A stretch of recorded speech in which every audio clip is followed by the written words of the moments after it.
नमस्कार. कोणतीही कला जी काय आहे ना, ती कधीही कोणताही लिंगभाव दर्शवत नाही, की ही कला जी काय आहे ती मुलीनेच सादर केली पाहिजे, मुलानेच सादर केली पाहिजे. तर कलेला कुठलाही जेंडरिझम नाही आहे. प्रत्येक कला ही कला आहे, त्याच्या जागी ती श्रेष्ठ आहे. आणि कृपया असं ना इतरांना, मुलांना असेल मुलींना असेल, कुठल्याही बाबतीत कलेवरून तुम्ही बोलत नका सर. कलाकारांचा नेहमी सन्मान करायला शिका, कारण ते जी कला सादर करतात ना, ती कला तुम्ही सादर करू शकत नाही. ते कला सादर करण्यासाठी त्यांनी खूप कष्ट घेतलेले असतात, ते खूप मेहनत घेतात, वेगळ्या प्रकारचे क्लासेस जॉईन करतात, वेगळ्या प्रकारचे ऑनलाईन व्हिडिओज बघून ते त्याचे सराव करत असतात. कुठलीही कला असू दे, रंगकाम असू दे, चित्रकला असू दे किंवा कुठलं जरदोसी वर्क असू दे, रांगोळी असू दे, मेकअप आर्टिस्ट असू दे, हे सगळे जे काही कलाकार आहेत ना, ते खूप मेहनत करून ह्या कला शिकलेल्या असतात.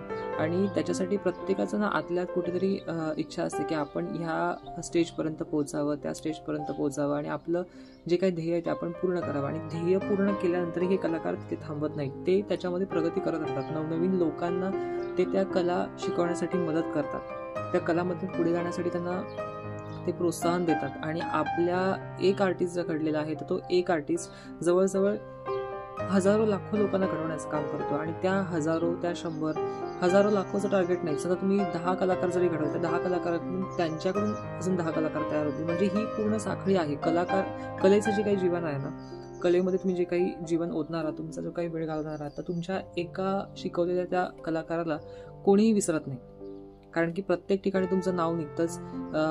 तुम्ही कोणाकडनं कला शिकला तुम्हाला विचारलंच जातंच. त्याच्यामुळे कलेला हा जेंडरिझम नका लावू, की हे काम फक्त या मुलानेच केलं पाहिजे, हे काम मुलीचं आहे. नाही, जुन्या कालावधीपासून बघितलं तर प्रत्येकजण, प्रत्येक कला आहे. कला शिकणं हे तितकंच महत्त्वाचं आहे. त्याच्यामध्ये आपण रमत राहतो, आपलं जीवन असं छानपैकी फ्लोमध्ये जातं.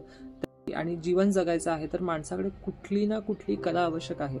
एखाद्याला रडण्याची कला अवगत असते, एखाद्याला भीक मागण्याची सुद्धा कला अवगत असते. ह्या प्रत्येक प्रकारच्या कला आहेत ज्या तुमच्या अंगामध्ये कुठून कुठून भरलेल्या आहेत. त्याच्यामुळे तुमच्यातली ही टोमणे मारण्याची जी कला आहे ना, ती थोडीशी कुठेतरी कमी करा, कारण ह्या कलेचा जास्त उपयोग नाही आहे. थोड्या प्रमाणातच टोमणे मारा.